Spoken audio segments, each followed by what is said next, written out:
What's happening, everybody? What in the world is the plan? We got news of Dalvin Cook's rehabilitation is going well, and another outlet reporting that the Vikings and 49ers still might have had conversations about a quarterback swap. If Kwesi Adofo-Mensah was challenging a DC comic hero by the name of Jefferson Pierce, aka Black Lightning, his line would be, "Where's the future?" Right here. Whose team is it? Mine. What are you going to do with it? Win a Super Bowl by any means necessary. And today we're going to go through the top 5 possibilities of what the plans are for this upcoming draft and what we're going to do about the future. As first reported by Tom Pelissero, Dalvin Cook's shoulder surgery went well and he's rehabilitating nicely.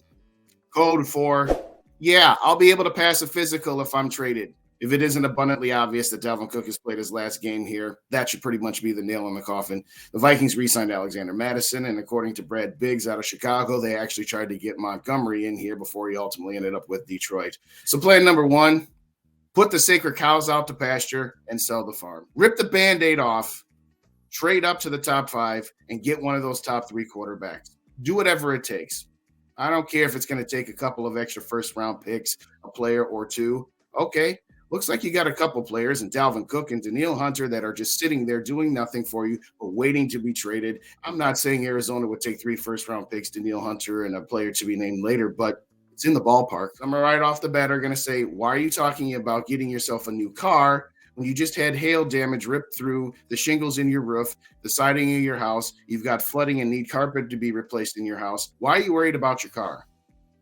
Because the Vikings never worry about their car and always make desperate moves when it's about their car. Second possibility here is sit and wait. I don't like the sit and wait passive-aggressive Minnesota nice thing, but if you're not interested in trading all the way up to get one of the top 3, and say the 4th guy and Will Levis happens to be there around pick 14 or 15, and trading up that amount won't cost you as much, okay, that's another option. Or we can just sit and hope and pray that Hendon Hooker is available to us at 23. Personally, I don't mind a Hendon Hooker type, but I don't know that I'm willing to give that high a pick for him. I'd love to trade back a few slots and then maybe pick up a secondary player and get him back in the second round. But that's just me. Ultimately, it is a world of you get what you pay for. Kwesi Adofo-Mensah is a stock trader by nature. What do? You buy low and you sell high. And if Mike Florio's report about how the Vikings and 49ers were still in conversations about Kirk Cousins and Treylance were anywhere near true, this Cousins to San Francisco thing just won't die. Now, let me be clear. I've made my stance on Kirk Cousins known, and prior to his restructuring of his contract, I would have been all for the idea of trading Kirk Cousins for Treylance and some extra pieces. Now that it's going to be a pretty significant salary cap hit, I'd rather just trade for Treylance and let him be the guy that sits behind Kirk Cousins for a year. As crazy as it may sound, he's only been in the league 2 years, yes. First year, red shirt sitting under the tutelage of Kyle Shanahan. Second year, was deemed the starter. Didn't look entirely great and then ultimately got injured for the entire season. But you trade for a guy like Treylance, let him sit behind Kirk Cousins, give him a second red shirt year, and it's not going to cost you anywhere near what it's going to cost to get up to one of the big 3. Would you be able to get him for, say, a 3rd-round pick or a 2nd-round pick next year? If you could, certainly a viable alternative. Option 4 is to get the same version of the car that you got, just a newer one, and that's Lamar Jackson. Now, yeah, good, not great quarterback, market value, 2 first-round picks. Wouldn't be my first choice. The only choice I would take in Lamar Jackson is if the only other one was 3 years extension of Kirk Cousins. But just to get it out the way, I'll link to why I think it would be a decent idea, but not the greatest idea at the end as well. Ultimately, we've done this song and dance. Yeah, I do believe he would be a slight upgrade. I do believe his skill set would be able to overcome some roster deficiencies that the current version doesn't. But at the end of the day, I want a younger guy. Before we hit with the last possibility here, please like, comment, and subscribe and ring that notification bell for late-breaking Vikings news as we get closer to the NFL draft and beyond.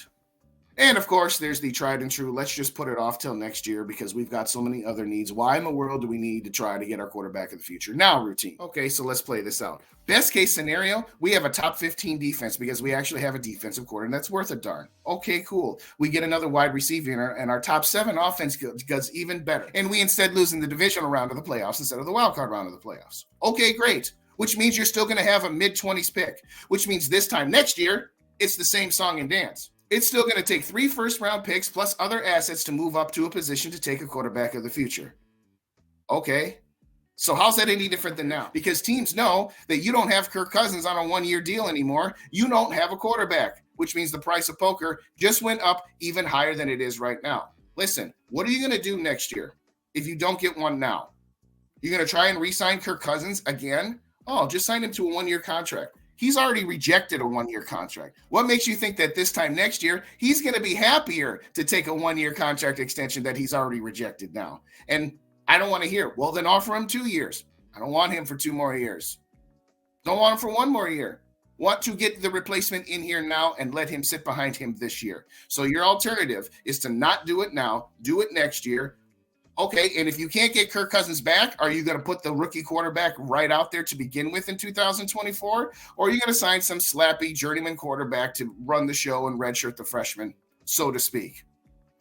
Okay, yeah, next year, you've got a second-round draft pick. But at the end of the day, 23, 24, and 25 first-round picks as your starting point, plus other players and draft picks. Or next year, it's 24, 25, and 26. But you still have Kirk Cousins to let that rookie quarterback sit for a year.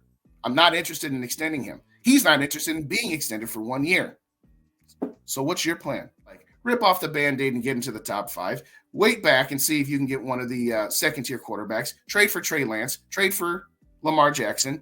Or put it off till next year. Please leave your comments in there which way you would go. And like I said, if you're taking option 5, please explain to me why that's a good idea. And I'll have your comment up on the next video. For now, it's just over 3 weeks until draft night. And it's going to be fun. Like, comment, and subscribe. For now, Skol. To the next episode.